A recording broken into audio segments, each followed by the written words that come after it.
Viens la lumière du monde, nous voulons voir, nous voulons être éclairés.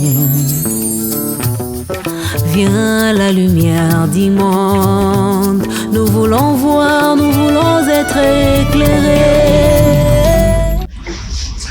La lumière et le ténèbre ne peuvent cohabiter. Voilà pourquoi nous vous proposons cette émission éclairage pour nous éclairer dans les zones d'ombre. Alors, comme d'habitude, vous savez que nous recevons les hommes de Dieu sur ce plateau pour nous ramener, nous apporter la bonne nouvelle, la bonne parole. Alors, pour ce numéro, je reçois encore une fois le pasteur Joseph Kalumbo. Pasteur, bonjour. Bonjour. J'espère que vous vous portez bien. Non, je me porte bien. Ok, alors, pasteur, vous nous apportez quelle parole, quel thème nous allons entamer aujourd'hui? Nous sommes toujours dans la continuité du message du soir. Aujourd'hui, nous allons parler de la doctrine. De la doctrine. Alors, comme d'habitude, avec le pasteur Kalumbo, nous commençons cette émission avec une courte prière que je demande au pasteur de nous conduire. Mon Seigneur, c'est toi qui es au-dessus de toutes choses. La Bible dit que les hommes ont parlé de ta part, mais poussés par l'Esprit de Dieu. Nous voulons que tu puisses nous illuminer, que ton esprit puisse se reposer sur notre modeste personne, afin que nous puissions annoncer ta parole. Père, je m'oppose contre les esprits malsains, les esprits impurs, ceux qui sont dans les ondes. Je le refoule, je le renvoie dans les arides. Rien que ta main, rien que ta puissance puisse nous assister du début jusqu'à la fin. J'ai ainsi prié au nom du Seigneur Jésus-Christ. Amen. Amen. La doctrine. Alors, pasteur, vous allez nous parler largement de la doctrine. Nous vous laissons, nous vous faisons cet honneur de nous enseigner. Comme d'habitude, nous sommes dans la continuité de ce que nous appelons le message du soir. Aujourd'hui, nous allons attaquer notre point parce que c'est un point qui pose pas mal de problèmes aux hommes de Dieu, aux enfants de Dieu. Nous voulons partager, nous voulons, n'est-ce pas, partager ce mets avec nos bien-aimés qui sont éparpillés à travers le monde. Aujourd'hui, nous allons parler de la doctrine. La doctrine, nous allons parler ça sur 3 points essentiels. Mais néanmoins, d'entrée de jeu, nous voulons faire éviter aux autres, parce que c'est un thème qu'on utilise aussi dans le monde des juristes. Lorsqu'on parle de la doctrine, ça fait parler de notre fait. Mais ici, nous ne voulons pas entrer dans ces méandres-là, mais nous voulons parler rien que sur le plan biblique, c'est que nous entendons, c'est que nous retenons, n'est-ce pas, de la doctrine. Lorsqu'on parle de la doctrine, en fait, c'est la foi. C'est l'expression de la foi. Okay.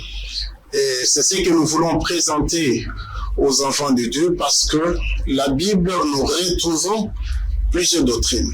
Et quelle est la bonne, quelle est la mauvaise. Nous allons commencer tout d'abord avec la mauvaise doctrine. Bien sûr, ça existe dans la parole de Dieu. Bien sûr, c'est consigné dans les Écritures saintes, mais ce n'est pas la bonne doctrine. Ici, nous allons scinder en 2 parties. Il y a ce qu'on appelle la doctrine des démons. Il y a aussi la doctrine des hommes. Et comme je l'ai dit d'entrée du jeu, c'est-à-dire que nous allons parler sur 3 dimensions. La doctrine des démons, la doctrine des hommes et la doctrine des dieux. Mais je commence d'abord avec la doctrine des démons. Et la doctrine des démons, nous allons parler ça sous 2 aspects. Il y a ce qu'on appelle la doctrine de Balaam. Ici, si le bien-aimé le permet, allez-y, pasteur. Nous pouvons lire, nous sommes directement dans le livre de Apocalypse. Apocalypse. Je vais lire ça pour les bien-aimés. Nous sommes dans le livre d'Apocalypse 2, verset 14. Apocalypse 2, verset 14. Jusqu'à 15, je vais lire. Mais j'ai quelque chose contre toi, c'est que tu as là des gens attachés à la doctrine de Balaam qui enseignent à Balak à mettre une pierre d'achoppement devant les fils d'Israël pour qu'ils mangent des viandes sacrifiées aux idoles et qui se livrent à la débauche. De même, toi aussi, tu as déjà attaché par le nom à la doctrine des Nicolaïtes. Je m'arrête là-bas. Ok. Ici, bien aimé, nous voulons parler de la doctrine de Balaam. Cette doctrine, ces derniers temps, elle est entrée dans l'Église corps de Christ. Nous constatons que les hommes, au lieu de ramener les enfants de Dieu dans le bon chemin, dans la droiture, mais au contraire, ils sont en train de le faire berner dans des niaiseries. Lorsqu'on dit Balaam, il était un faux prophète. Il était un devin. Ici, j'ouvre une parenthèse parce qu'on parle d'une notion qui est très vaste, très complexe, la notion du prophète. Et la Bible, si les bien-aimés peuvent aller lire ça dans le livre de Deutéronome, ils verront qu'on fait la différence entre un prophète, un devin, un songeur. Mais ici, nous sommes en train de parler de Balaam. Balaam, lui-même, il se dit que l'homme qui a les yeux ouverts, c'est parmi les caractéristiques qui caractérisent un peu les hommes de Dieu, c'est-à-dire des prophètes. Balaam, il avait cette capacité de voir les choses invisibles. Il contemplait la magnificence du Très-Haut, il voyait les choses extraordinaires. Balaam, il était considéré comme étant prophète au Moyen-Orient. C'est-à-dire par ceux qui les consultaient à tout moment. Entre autres, Balak. Parce que c'est relaté dans les livres de Nombre 22. Les bien-aimés peuvent lire l'entièreté même de ces livres-là. Ils verront que le tout, on parle que de Balaam. Balaam, il avait la capacité de bénir, il avait aussi la capacité de maudire. Balaam, on l'avait consulté par Balak pour qu'il aille maudire les gens. Ici, je vois une parenthèse, bien aimé, cette doctrine, elle est d'actualité. Vous allez trouver des églises où il y a ces devins-là, de faux prophètes. Et les gens sont derrière ces gens-là. Pourquoi? Parce que tout ce qu'il dit, ça se concrétise. Tout ce qu'il parle, ça se réalise. Ici, je vois une parenthèse. Il est dit, ce n'est pas ma pensée, c'est la pensée du Seigneur, que si tu vois un prophète qui prophétise les choses qui se réalisent, mais qui t'amène vers d'autres dieux, retire-toi. Ici, qu'est-ce que je voulais dire? Ce n'est pas dire, lorsqu'on dit que c'est un faux prophète, ce n'est pas dire que le message qu'il donne, c'est un faux message. Non, non.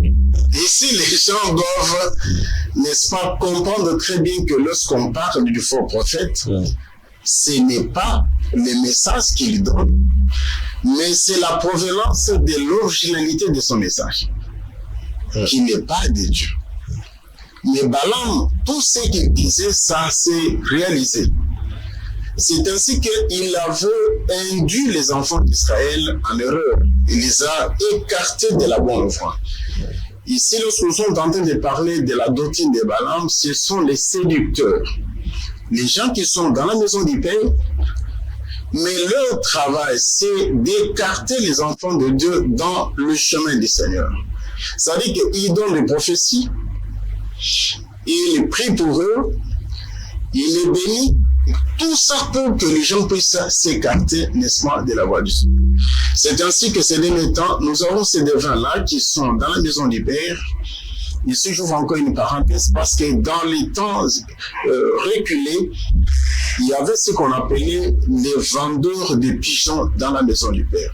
Les pigeons, ce qu'ils sont en train de parler, sont des vendeurs d'onction. Ils sont là, qu'on appelle des daddies, qu'on appelle des pères spirituels. Ils sont nombreux. Mais en réalité, si vous suivez de près, vous allez constater que ce sont les gens qui sont en dehors même de la parole de Dieu. Et fin de fin, ils emmènent les gens à l'égarement. C'est ce qu'on dit la voie de Balaam. Balaam, il était un spécialiste de l'impudicité. Et tout ce qu'il faisait, c'était pour écarter les enfants de Dieu du bon chemin. Et Israël s'est laissé berner par Balaam. Et si vous lisez la Bible très bien, on va vous dire qu'il y a eu des plaies dans l'assemblée d'Israël. Il y a eu beaucoup de morts. Et lorsque Phiné est allé trouver une personne qui était en train de faire la fornication, il a tué. Le Seigneur dit que Phiné a calmé ma colère. Donc pour vous montrer qu'ils sont nombreux, ces gens que nous sommes en train de parler, et c'est déjà même instauré même dans les églises. Vous allez trouver un pasteur qui a plusieurs fidèles, mais il couche avec ces fidèles-là. Et les fidèles, ils ont même instauré ce que je peux appeler la doctrine pour dire qu'il nous faut avoir la chaleur des daddies. Donc si vous couchez avec daddies, ça dit que les esprits impurs s'éloignent et vous serez bénis. Moi, j'ai rencontré des gens comme ça. Il m'avait dit, et j'avais réalisé. Donc, ça s'est fait, et ce sont des pasteurs, je le dis avec beaucoup de politesse parce que ce sont des médias, mais en réalité, ce ne sont pas des pasteurs, ce sont des devins, ce sont des faux prophètes, des faux docteurs, des faux pasteurs, mais qui ont intériorisé cette doctrine que nous sommes en train de parler, la doctrine de Balaam. Parce que Balaam, il était spécialiste, n'est-ce pas, de l'impudicité. C'est ce que la Bible est en train de le dire. Il y a eu aussi un groupe aussi de gens qu'on appelle la doctrine des Nicolaïtes. Donc c'est presque similaire. Il y a le salaire du péché et il y a aussi de l'impudicité qui se rencontrent, n'est-ce pas, dans ces assemblées-là. Ici, lorsque nous sommes en train de parler, c'est pour t'aider, parce que l'émission est intitulée Éclairage. Nous voulons vous éclairer, bien-aimés. Lorsque vous arrivez dans une assemblée et vous voyez que l'impudicité est en train de se commettre, même à un niveau très élevé, même au niveau de la chair, il faut quitter ce milieu-là. Dieu n'est pas là. Même si ce passé-là fait descendre du feu du ciel. Dernièrement ici, nous avons vu des passés qui sont célèbres, on ne veut pas citer leur nom. On l'a attrapé, il était nu, il était quelque part. Mais les fidèles n'ont pas fui. Ils sont dans ces assemblées-là. Ils sont en train de prier et ce monsieur-là est en train de leur miroiter que Dieu est là. Mais en réalité, Dieu n'est pas là. C'est la doctrine de Balaam. Donc, ils ont bâti cette doctrine. Ils ont mis cette doctrine au sein des assemblées. Ils ont même refroidi la foi en Jésus-Christ. Les gens n'y croient plus. Pourquoi? Parce qu'il y a ces faux pasteurs qui ont introduit ce que nous disons la doctrine de Balaam. À part cet élément, l'impudicité que nous sommes en train de mettre un accent particulier, il y a aussi d'autres pratiques, d'autres interdits. Il y en a, je ne veux pas les citer, les gens connaissent très bien, des églises qui ont des doctrines pour que les gens ne puissent pas se marier. Bien aimé, c'est faux. Et ces gens-là, pour recruter leurs serviteurs, ils leur demandent d'être virils. Mais quelqu'un qui est viril, vous lui dites, vous êtes en train de le pousser à rester dans le célibat. Donc, en quelque sorte, vous êtes en train de le pousser dans la fornication. Parce qu'un homme qui est normal, lorsqu'il n'a pas une femme, un endroit pour se soulager, il va se plonger réellement dans la débauche, il va se plonger réellement dans la fornication. Nous voyons ça, c'est l'apôtre Paul qui le dit dans le livre de Corinthiens, que lorsque vous brûlez, la seule solution, il faut se marier. Mais là, il y a des gens qui prescrit aux autres de ne pas se marier Mais en réalité, ils ont des amants, ils ont des maîtresses, ils ont des enfants par-ci, par-là. Et c'est à la fin de leur séjour sur terre qu'on va constater que non, il avait des femmes. Oh non, il y a des enfants qui sont en train de pleurer. Et on voit les enfants, l'image de celui qui est dans le cercueil. Or que ce monsieur-là, durant toute sa vie, les gens ont dit que non, il était célibataire, il n'avait pas d'enfants. Et si nous sommes en train de vous réveiller, les églises là qui sont déparlées, il y a une foule immense. Et ici, je vois encore une parenthèse, la voix de Dieu, on dit qu'il y a des routes. Il y a une route qu'on appelle spacieuse. Il y a une route étroite. Et la Bible dit que la route étroite, c'est la route qui mène vers le paradis. Et celle qui est spacieuse, c'est celle qui amène les gens vers, n'est-ce pas, l'enfer ou bien la mort. Ici, bien aimé, retire-toi ou bien essaie de vous retirer, n'est-ce pas, de ces milieux-là. Il ne faut pas suivre ces doctrines-là. Ce sont les doctrines des démons. Nous avons baptisé ça, ce sont les doctrines des démons. Ce n'est pas moi qui l'ai dit, c'est la parole de Dieu. Nous pouvons lire, si le bien-aimé le permet, allez-y, pasteur. Dans le livre de 1 Timothée, nous allons lire pour les bien-aimés.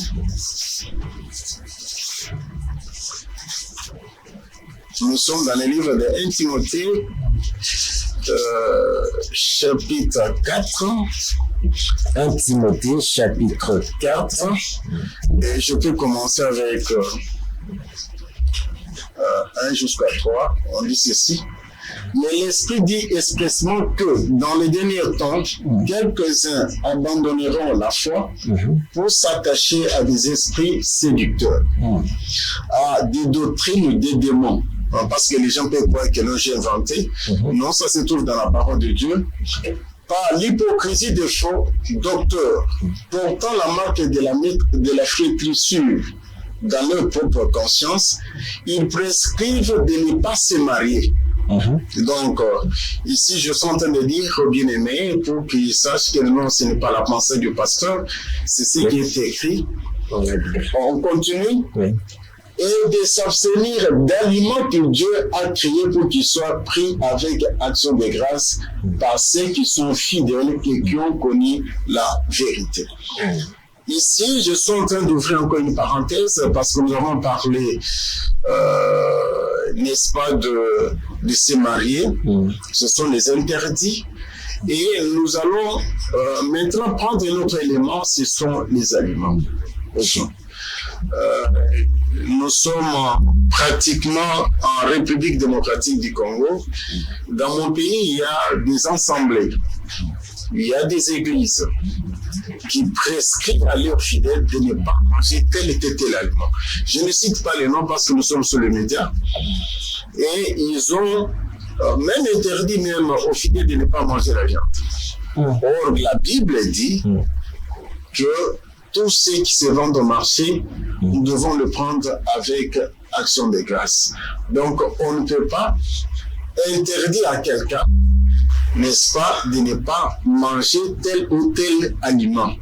Et si vous vous trouvez dans cette catégorie-là, sachez que vous êtes réellement plongé dans ce qu'on appelle la doctrine des démons.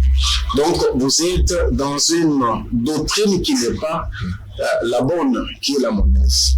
Et ici, ce sont des pratiques, et nous voyons ça parce que généralement, ces pratiques, ce sont des pratiques pour les satanistes.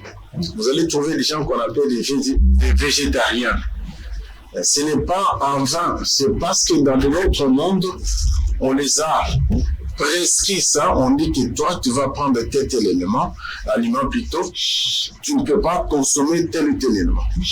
Je pense qu'il y a ceux qui nous suivent, ceux qui lisent aussi d'une façon diagonale la Bible. Peut-être il fait se poser des questions. Ici, je suis en train d'ouvrir une parenthèse parce que la Bible, il y a une partie qui concerne seulement les Juifs. Ce qu'on appelle le Torah, ce qu'on appelle le judaïsme. Ce n'est pas pour rien que vous verrez d'autres personnes parler de la doctrine de Moïse. et que cette doctrine était basée sur le Torah. Israël, l'autre fois, lorsque nous avons parlé sur les pieds, on avait fait allusion aux deux éléments là, pour dire que non, il y a le peuple terrestre et il y a le peuple céleste. Le peuple terrestre, c'est Israël. Autrefois, dans l'ancienne alliance, lorsque Israël marchait vers Canaan, en entrant dans ce que nous appelons maintenant la Palestine, le Seigneur avait prescrit à Israël que tu ne mangeras pas tel et tel élément, tel et tel aliment plutôt, tel et tel animal. Pourquoi? Parce que ce sont les animaux impurs. Mais lorsqu'il est venu maintenant en chair et en os, ici j'ouvre encore une parenthèse parce que la fois passée nous l'avons parlé, nous avons dit que Dieu s'est manifesté en 3 temps. Premier temps, il parlait du haut des cieux, c'est bon, on appelait le Dieu le Père. Il s'est fait chair, ça veut dire qu'il s'est rabaissé. C'est ainsi qu'on l'appelle le Fils. Maintenant, il est parmi nous en tant qu'Esprit. C'est pourquoi on l'appelle le Saint-Esprit. Bien sûr, il y en a des gens qui confondent, qui parlent de Dieu le Père, Dieu le Fils et Dieu le Saint-Esprit. Mais en réalité, c'est la manifestation, c'est 3 façons de se manifester que les très hauts s'est manifesté sur terre. Mais lorsque s'est manifesté en tant que Père, c'est-à-dire qu'il n'était pas au milieu d'eux. Il parlait du haut des cieux, il était en train de les guider par la voix. C'est ainsi que le bien-aimé Pierre il dit, lorsque nous étions avec lui, nous avons entendu la voix, et cette voix-là, c'était la gloire qu'il avait abandonnée au ciel, et qui disait que celui-là est mon fils bien-aimé. Parce qu'il y a la confusion sur la divinité de Jésus-Christ, mais sachez que c'est lui le Dieu, le véritable. Ici, les bien-aimés peuvent aller lire ça à la maison, 1 Jean 5, verset 20. La Bible dit que nous savons que le Fils de Dieu est venu et qui nous a donné l'intelligence pour connaître le véritable. Et nous sommes dans le véritable, à son Fils qui est le Dieu véritable et la vie éternelle. Ici, je fais cette parenthèse, c'est pour montrer aux gens que en fait, il y a la doctrine des démons. Les démons, le travail, c'est de torpiller la parole de Dieu. Le travail, c'est d'embrouiller même la parole de Dieu, parce que les gens doivent connaître que Satan, il était au ciel. Satan mettait les sauts à la perfection. Ici, j'ouvre encore une parenthèse, les bien-aimés peuvent aller lire ça dans les livres de Ézéchiel 28.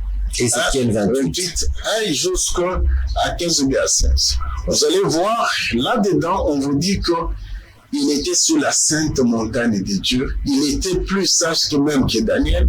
On dit qu'il y avait des tambourins, il y avait des pierres étincelantes qui étaient à son service. Il était le chérubin protecteur. Et la Bible met l'accent pour dire que non, il était une créature de Dieu. Dieu a créé pour faire le contrepoids. C'est-à-dire qu'il a créé un adversaire. Mais ici, nous disons que Satan avec ses acolytes, ils connaissent parfaitement la parole de Dieu. Et le travail, c'est de torpiller la parole de Dieu, d'insérer, d'amener des doctrines qui sont des doctrines qui éloignent les hommes de la présence de Dieu. C'est ainsi que nous sommes en train de mettre l'accent particulier, nous sommes en train de réveiller la mémoire des plusieurs parce que les gens sont bernés. Vous allez trouver les gens qui ont des bidons d'eau. Pourquoi? Parce qu'on les a donnés dans l'église. Dans l'église, ils sont en train de mélanger l'eau avec le pétrole, on appelle ça les jus. Donc, ce sont les animaux qui sont en train de prescrire aux gens, or que c'est la doctrine du démon. On vous dit que nous faisons des jus pour donner aux enfants de Dieu, les jus pour la guérison, les jus pour ceci. Non, c'est de la fausseté, c'est la doctrine, pratiquement ce que nous appelons la doctrine des démons. La doctrine qui est sur les aliments. Parce que n'oubliez pas que les esprits utilisent les aliments. Lorsque Satan il était venu dans le jardin d'Éden, c'était avec le fruit. C'est ainsi que les autres qui sont mal intentionnés sont en train aussi de torpiller la parole de Dieu pour dire que non, ce n'était pas le fruit défendu, c'était la fornication. Adam, il avait couché avec les serpents. Non, c'est de la fausseté. C'est de la fausseté. Pourquoi? Parce que c'est au moyen des aliments aussi qu'on est en train aussi d'écarter pas mal de gens. Et c'est ainsi que même la Bible dit que non, attention de ne pas aller à la table, n'est-ce pas, des démons, parce que les démons organisent aussi des festins, organisent aussi des aliments, hein, uniquement pour embrouiller les enfants de Dieu, les amener dans un autre endroit qui n'est pas le bon endroit. Ici, bien-aimés, je voulais dire, bien-aimés, que vous devez retenir des notions essentielles, même 3. Le premier élément, c'est la fornication. Lorsque nous parlons de la doctrine des démons, les démons aiment le sexe. La doctrine des démons, ils aiment le sexe. Là où il y a réellement l'impudicité à grande échelle, sachez que les démons sont là, Satan est là, il est en train de vrai. Moi, lorsque je rencontre un homme de Dieu, il se dit un homme de Dieu, mais lorsqu'il est dans la fornication, il n'est pas un homme de Dieu, il travaille avec un autre esprit. Ici, je prends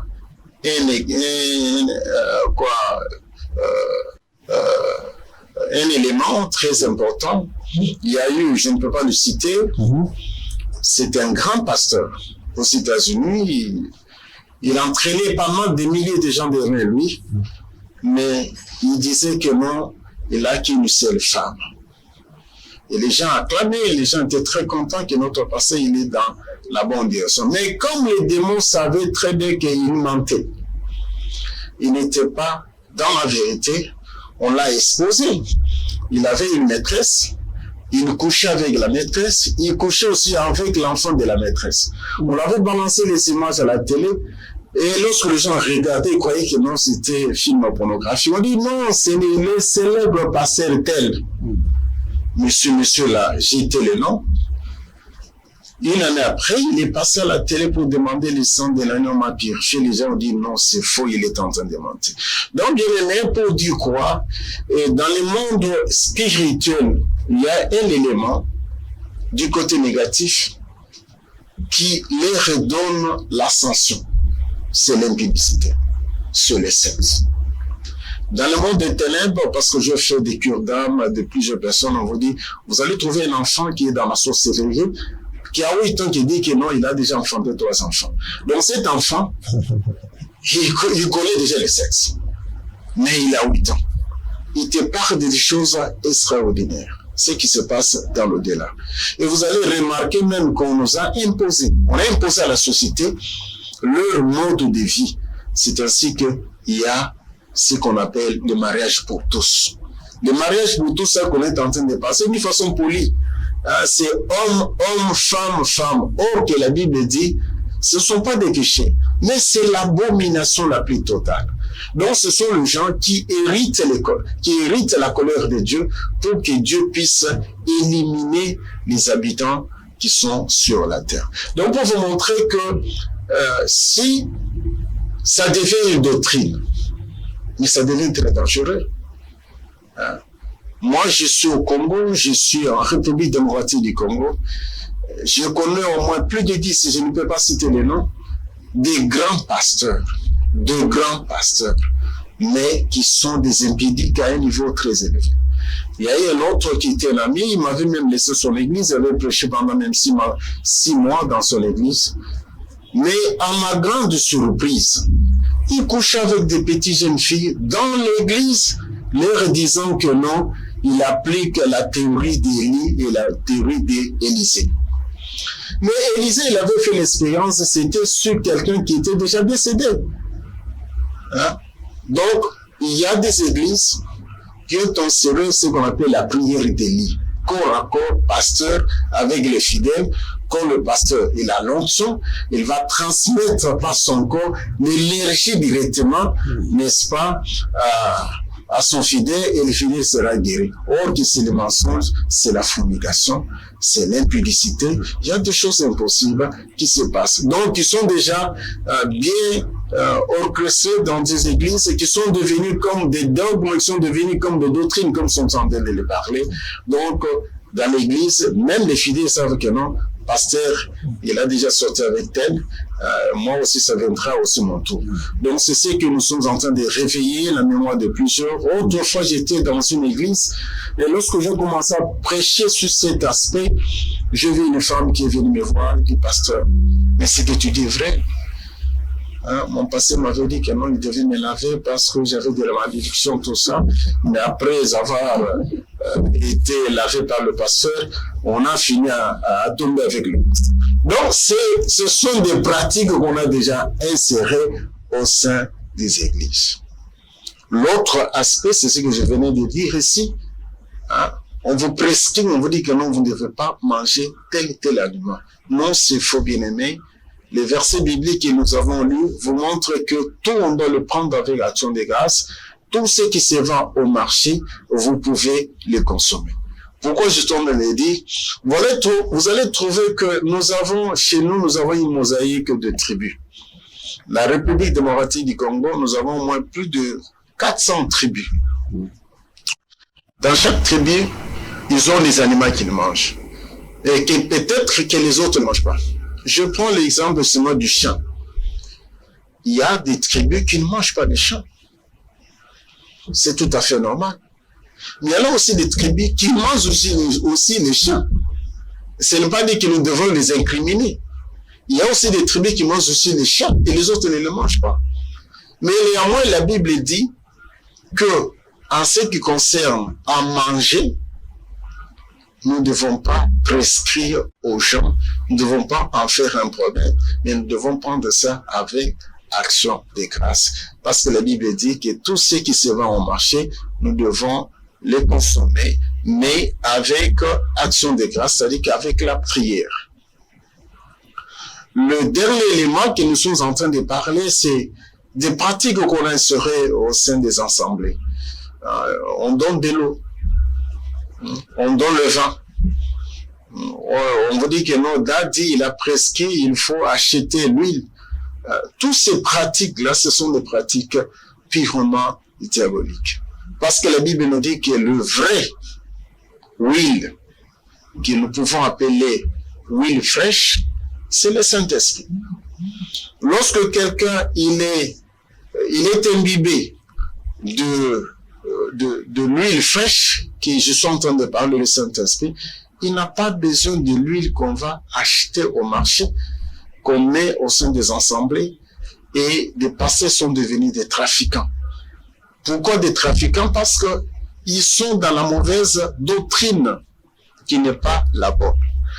Bien aimé, nous passons au deuxième volet, c'est la doctrine des hommes.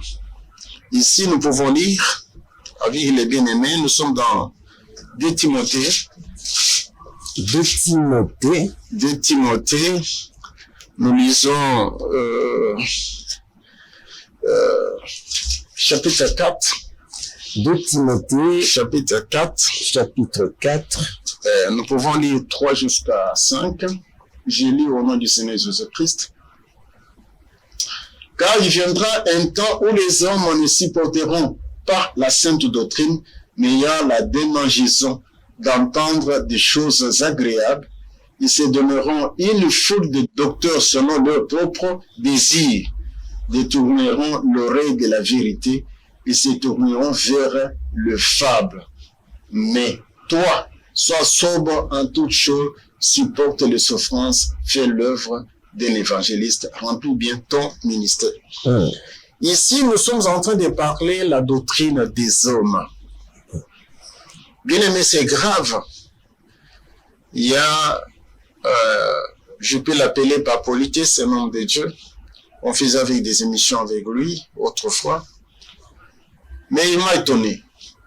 Lorsque je l'ai suivi, il dit, non, Dieu avait déversé l'esprit sur la femme, sur l'homme. Et la femme doit aussi prêcher la parole de Dieu. S'il n'est pas défendu de tels pasteurs qui parlent de telles histoires, il ne maîtrise pas la parole de Dieu. Bien aimé, je suis en train de vous répondre sur les médias pour vous dire que non, c'est toi qui ne maîtrises pas très bien la parole de Dieu. Vous devez lire la parole de Dieu. Le Créateur, il est multisystème, il est plus intelligent. C'est l'homme le plus intelligent parce qu'il était venu en chair et en os. il avait sa mère. On dit que Marie, il était couvert de l'Esprit de Dieu, mais Marie, en lui, il n'y avait pas l'Esprit de Dieu. Marie apportait l'Esprit, le grand Esprit, mais lui-même, au-dedans d'elle, il n'y avait pas l'Esprit de Dieu, mais il était couvert. C'était une femme sage. Et ici, je suis en train de m'adresser aux hommes de Dieu qui font aussi de l'amalgame, qui font des prières. Ils adressent les prières à Marie. Non, Marie, c'est notre sœur. Marie, c'est la femme la plus intelligente. Lorsqu'elle est restée, elle avait compris qu'elle aussi devait être imbibée de l'huile. Elle devait posséder, elle devait être remplie. Elle est restée dans la chambre haute avec les disciples. Et la Bible dit que Marie a reçu le Saint-Esprit. Elle a parlé aussi en langue. Ici, j'ouvre encore une parenthèse, c'est parce que la Bible dit, il y a les anges, il y a les langages des anges et les langages des hommes. Lorsqu'on parle de parler en langue, on peut parler une langue inintelligible et une langue intelligible. Qu'est-ce que je voulais dire? Vous êtes en train de parler une langue que les gens ne comprennent pas. Là, il faut un interprète. Mais Dieu peut permettre que tu puisses parler en français pour que le français qui sont là puisse écouter. Dieu peut permettre qu'ils puissent parler en anglais parce qu'il y a les Anglais. Parce que le jour de Pentecôte, ils avaient parlé dans les langues des hommes. Et les hommes les entendaient dire des merveilles de Dieu. Mais Marie, qui comprenait son rôle, le travail qu'on lui avait confié par le Seigneur, Marie n'a pas embrouillé Pierre pour dire que non, c'est mon enfant, moi aussi je dois prêcher la parole de Dieu. Elle est restée calme. Et la Bible nous dit que dans cette chambre haute, il y avait des femmes, des Marie de Magdala, des femmes de distinction, de Suzanne, toutes ces femmes-là n'ont pas dérangé, n'est-ce pas, les apôtres. Ils sont restés calmes. Et ceux qui prêchaient la parole de Dieu, c'était des ministres qui étaient désignés par le Seigneur lui-même. Mais, comme les Congolais veulent s'insérer dans la parole de Dieu. Parce qu'il y en a ceux qui disent, non, là on avait parlé aux Corinthiens, nous sommes des Congolais. Non, la Bible n'est pas destinée aux Congolais. La Bible est destinée à tout le monde. Si on parle des Corinthiens, ça veut dire qu'on s'attaque aussi à nous. Et dans l'œuvre de Dieu, il n'y a pas seulement le traversement de prêcher la parole de Dieu. Il y a plusieurs travaux que les Seigneur peut vous confier, que la femme doit faire dans l'église de Dieu. Parce que la Bible dit que je ne permets pas, ça c'est l'apôtre Paul qui le dit, bien-aimé, je m'excuse parce que vous avez attaqué un homme de Dieu, un homme qui a écrit, un homme qui était inspiré, un homme que le Seigneur avait dit que non, c'est l'instrument que je me suis choisi. Mais vous voyez les hommes rester, commencer à contester. Il y a les autres qui veulent se comparer à Paul. Non, bien-aimé. Ici, j'ouvre encore une parenthèse.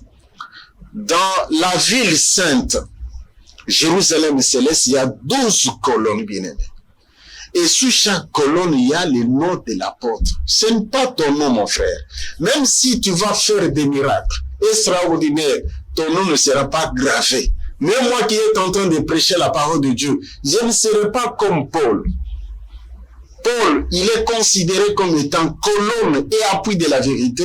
Colonne, ça dit que dans la maison de Dieu, nous avons 12 colonnes. Les 12 colonnes, ce sont les 12 apôtres. Et parmi les 12 apôtres, il y a l'apôtre Paul. Et Paul nous dit ceci, il était ravi au ciel, au 3e. Ce qu'il a prêché, ce qu'il a légué, il n'a pas appris ça d'un homme. C'est le Seigneur lui-même qui lui a enseigné. Alors, toi, tu ne peux pas rester sur terre, commencer à juger l'homme que le Seigneur a utilisé, l'homme qui était l'instrument de l'Éternel. Non, c'est très grave. Dans la parole de Dieu, nous voyons, il y a une femme qui était une diaconesse. Dans la parole de Dieu, nous voyons Myriam qui était une prophétesse. Dans la parole de Dieu, nous voyons 4 filles de Philippe qui étaient vierges, mais qui prophétisaient dans l'église. Ici, j'ouvre encore une parenthèse au niveau de la prophétie. Il y a 2 volets. Il y a le premier volet qu'on appelle les ministères prophétiques. Ça, c'est donné aux hommes. Ce n'est pas une femme. Mais il y a les dons de prophétie. Les dons de prophétie, c'est donné aussi aux femmes. La femme peut prophétiser au sein de l'assemblée. Nous, dans nos assemblées, nous avons des filles qui prophétisent. Et ce n'est pas un problème. Il est en train de prophétiser. Que les gens ne confondent pas la prophétie et l'enseignement de la parole de Dieu. Non, c'est différent. Lorsqu'on dit quelqu'un est en train de prophétiser, ça dit qu'il est en train de révéler les choses présentes et les choses passées et les choses à venir. Donc ici, qu'on ne puisse pas faire de l'amalgame, le ministère de la parole de Dieu, c'est donné aux hommes et non aux femmes. Ici, nous prenons même dans l'Ancien Testament, il n'y avait pas une femme qui était sacrificateur, qui entrait dans les lieux saints ou bien dans les lieux très saints. Dieu n'a pas changé comme nous disons qu'il est le même hier, aujourd'hui éternellement, il n'a pas changé. Il ne changera pas. Donc, dans la parole de Dieu, il n'y a pas l'évolution, c'est ce que les gens sont en train de dire. Il n'y a pas même l'émancipation, c'est ce que les gens sont en train de dire. Non, c'est faux. Nous respectons, nous restons dans notre casquette des hommes de Dieu, mais nous devons dire la vérité aux uns et aux autres. Parce que notre mission est intitulée éclairage. La femme n'a pas de ministère. Il n'y a pas de ministère de la femme. La femme, on ne peut pas dire que non, cette femme, elle est docteur, cette femme, elle est apôtre, cette femme, elle est évangéliste, cette femme, elle est pasteur. Non, c'est faux. Mais la femme a d'autres tâches qu'elle peut exercer au sein de l'assemblée. Elle peut devenir aussi diaconesse, elle peut être une prophétesse en tant que don, mais non en tant que ministère. Pourquoi je suis en train de le dire? Parce que la Bible dit que lorsque dans une assemblée, il y a des prophètes, il faut qu'il y ait au moins 2 ou 3. Pour que si l'un est en train de prophétiser, que les autres aussi sont en train de le suivre. Parce qu'il peut donner aussi des faussetés. Ce n'est pas pour rien que la Bible nous dit, ne méprisez pas les prophéties, mais retenez ce qui est bon. Donc, nous ne pouvons pas dire que nous éliminons la prophétie au sein de l'assemblée. Non, ça devient la doctrine des hommes. Parce qu'il y a des églises où le pasteur, il sait qu'il est en train de faire des désordres terribles. Il ne veut pas qu'on puisse révéler, qu'on puisse dénicher ce qu'il est en train de faire. Il interdit qu'on ne puisse pas prophétiser. Moi, j'ai passé dans des assemblées de telle manière-là. Vous trouvez que le pasteur, il est dans la fornication, mais il ne veut pas qu'on puisse les dénicher. Parce que s'il n'y a pas la prophétie, le peuple pêche sans fin. Mais la prophétie aussi, on doit analyser, parce que Satan aussi s'introduit au sein de l'église. Satan, c'est sien aussi. Ce n'est pas en vain que nous parlons des défunts. Les défunts, ce sont des prophètes. En réalité, vous allez dire que c'est un prophète. Mais l'esprit qui est derrière ces prophètes-là, c'est Satan lui-même en personne. C'est pourquoi on les dit les défunts. Et on les dit le défunt. Ça dit qu'il y a des doctrines que les hommes ont bâties. Alors, vous voyez maintenant, ces derniers temps, beaucoup de pasteurs, ils travaillent en couple. Mais qui t'a dit que ta femme est appelée au ministère? Ça, c'est la doctrine des hommes. Vous voyez, couple tel. Et les églises, ils mettent même des photos. Hein. Vous voyez, la photo pour le pasteur, la photo pour maman pasteur. Donc, automatiquement, comme tu es pasteur, ta femme aussi, il a un ministère. Mais c'est de la fausseté, parce qu'on n'avons pas vu ça avec Moche. Moche, il était appelé, il avait Séphora qui était sa femme. Mais Séphora était en dehors de la parole de Dieu. Nous avons vu sur Aaron, nous avons vu pas mal de gens, même Pierre lui-même. Il avait une femme. Philippe, il avait une femme. Ils n'ont pas sémé les désordres comme les Congolais sont en train de le faire. Je dis Congolais, pourquoi? Parce que je suis en République démocratique du Congo, mais je suis en train de le dire, c'est les anglo-saxons qui ont introduit cette notion-là, les pastorats couples. donc de doctrines créées de toutes pièces par les hommes pour détruire l'œuvre de Dieu, pour décourager les gens et pour, n'est-ce pas, ramener la gloire de Satan dans les églises. Enfin, bien-aimés, nous attaquons la doctrine maintenant, que nous appelons la doctrine de Dieu, la saine doctrine. Si les bien-aimés le permettent, nous pouvons lire.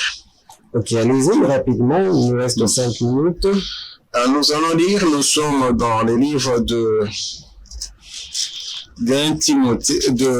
non, comme vous dites qu'il reste 2 minutes, ça, je ne veux pas lire, je vais demander seulement aux hommes, aux femmes qui nous suivent d'aller lire à la maison. Ça, vous allez trouver ça dans Éphésiens 2, verset 20.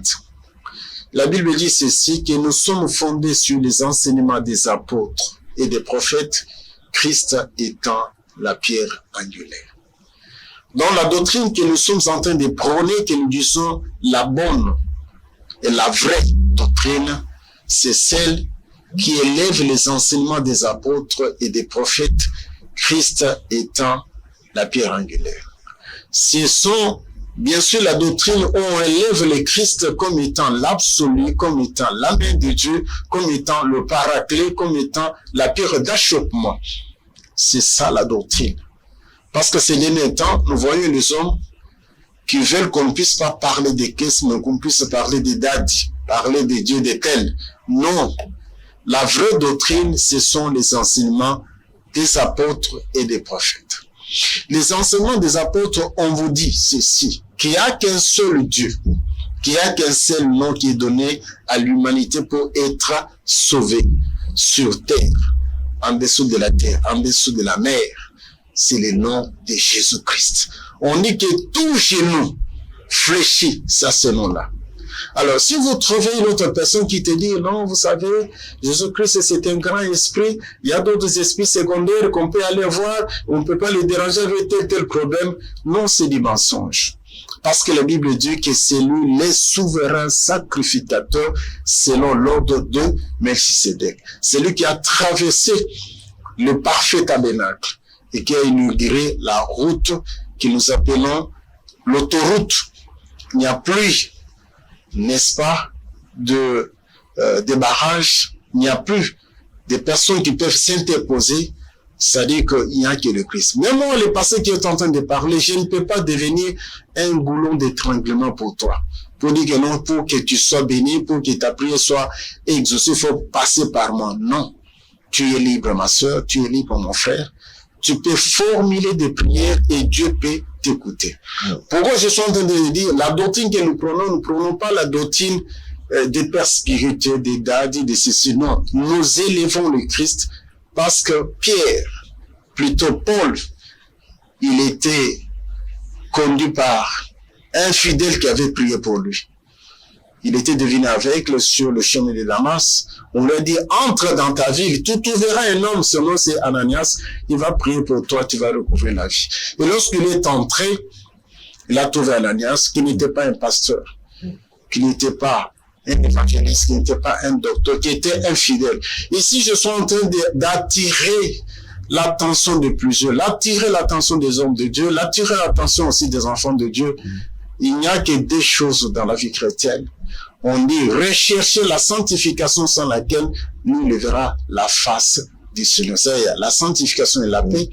Donc quelqu'un qui est saint, qui est pur, parce que la Bible dit que lorsque quelqu'un s'incline pour commencer à implorer le Seigneur, si c'était méchant, le Seigneur détourne sa face. Mais s'il est pur, le Seigneur branche, l'écoute et lui donne des solutions.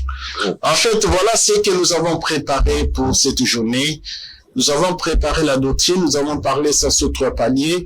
Nous avons parlé la doctrine des démons, qui est caractérisée par la doctrine de Balaam, des Nicolaïtes. Nous avons parlé de la doctrine des hommes. Enfin, on a chuté avec la sainte doctrine. Que mon Seigneur vous bénisse. Merci, pasteur Joseph Kalombo. Vous nous avez bénis avec la doctrine, vous nous avez apporté de la lumière, parce que dans cette histoire de doctrine, il y a à boire et à manger dans nos assemblées.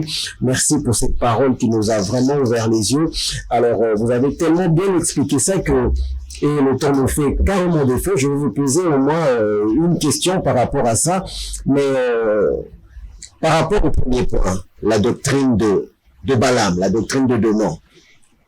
Comment faire pour ceux-là qui sont aujourd'hui dans des assemblées qui sont conduits par cette doctrine? Comment faire pour voir en face ce qui se passe et quitter ces assemblées? En fait, nous sommes en train de prier, mais je voulais ouvrir une parenthèse. Moi, mon travail, c'est de sonner la sonnette à l'alarme. Mais l'autre fois, nous avons passé sur cette chaîne, nous avons parlé de la nuit. Et je pense même celui qui m'a précédé sur le plateau. Il a parlé que les gens ont commencé à abandonner. Mais nous devons regarder l'horloge de Dieu qui est Israël. Parfois, nous trouvons dans cette fourchette-là où les gens ont la démangeaison d'écouter des fables. Mais ici, nous mettons l'accent, toi qui a la chance de nous suivre ou bien qui nous a suivis.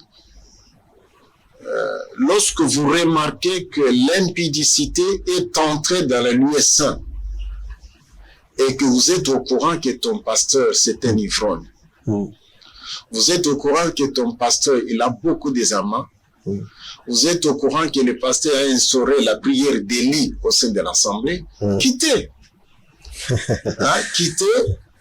Je ne te dis pas de venir seulement dans mon église, prier pour que le Seigneur puisse te guider, te montrer un bon endroit où tu peux aller commencer à prier. Pourquoi je le dis? Parce que nous avons sillonné par mal des assemblées, nous avons fait des enseignements, mais vous voyez, les enfants de Dieu, ils sont terre à terre, ils ne savent pas où aller, ils se posent des questions. Oh non, vous voyez, mais il prêche bien, mais c'est un ivrogne, il prêche bien, mais c'est un voleur. Parce que ici, je vous ouvre encore une parenthèse, nous ne disons pas seulement l'impudicité. L'impudicité rime avec beaucoup de choses. De tels passés, ils deviennent aussi des avares. Ils instaurent aussi, n'est-ce pas, des offrandes qui n'existent pas. Il devient trop matériel. Et si vous entrez dans ces églises, vous allez trouver au moins 10 paniers.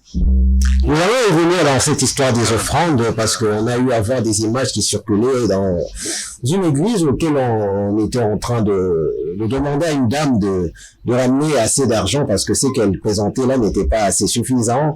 Alors prochainement on va essayer d'épingler sur ça. Alors pasteur, quelque part dans quelques minutes, dans quelques secondes de poussière, parce que nous sommes déjà arrivés à la fin, vous dites le ministère n'est pas l'héritage familier. Ici, j'entends de dire, non, je n'ai pas présenté ça de cette manière.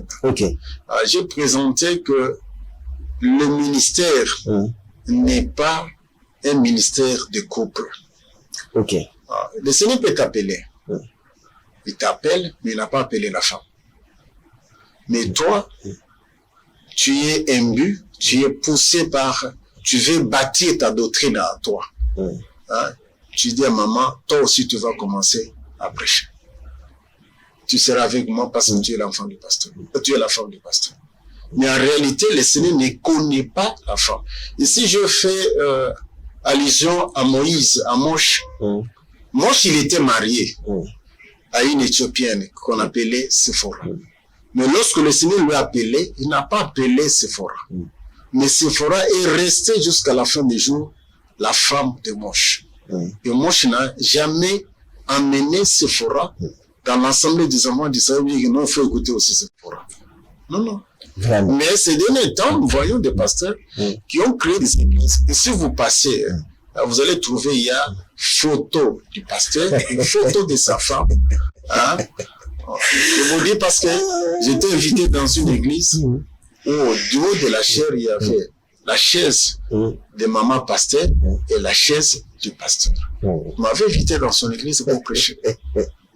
Mais ça fera débat, pasteur, croyez-moi, sur ce terrain-là. Vous verrez dans presque toutes les églises, je dis bien presque toutes les églises dans notre pays, vous verrez qu'il y a le pasteur, il y a la maman. Non, c'est pourquoi nous disons que ce n'est pas la doctrine. C'est la doctrine des hommes. Nous voulons faire voir, n'est-ce pas, aux enfants de Dieu, si tu remarques ça, ce n'est pas la doctrine de Dieu, c'est la doctrine des hommes.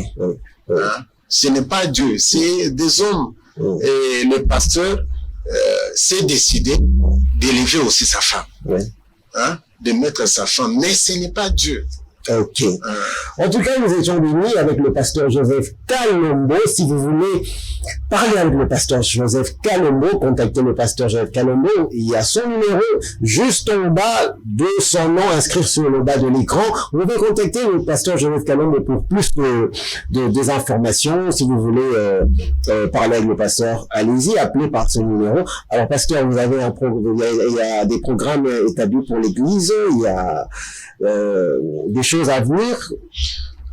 Il y a des choses à venir. Nous avons déjà cogité ça avec vous. Oui. Que nous avons déjà rédigé un ouvrage qui va aider pas mal des enfants de Dieu. C'est les 12 pierres précieuses qui étaient sur le pectorat d'Aaron. Quel est l'enseignement que nous pouvons tirer de ça? Bien aimé, bientôt là, ça va sortir. C'est un ouvrage qui va vous aider, qui va faire accroître votre connaissance, parce que la dimension de la pièce est la dimension la plus élevée.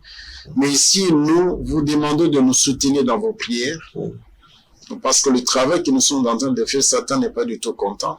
Nous avons des combats chaque nuit et chaque jour, parce que les gens ne veulent pas qu'on puisse parler de la vraie parole de Dieu.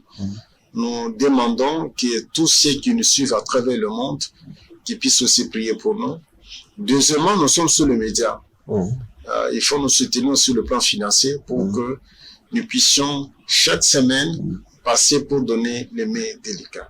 Que mon Seigneur vous bénisse. Merci, pasteur Joseph Kalombo. Nous sommes arrivés à la fin de cette émission. Une bonne manière de soutenir les hommes de Dieu, c'est de sponsoriser leur passage dans des médias comme ça. Vous savez que les médias, on paye de l'espace, on paye toujours pour passer.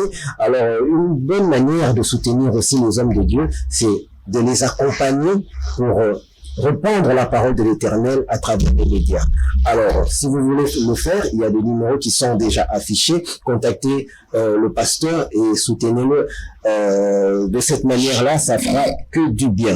Alors, pour ce numéro, nous sommes arrivés à la fin. Restez connectés sur cette chaîne, restez branchés sur nos programmes et on se retrouve au prochain numéro de cette émission Éclairage. Que Dieu vous bénisse. Au revoir.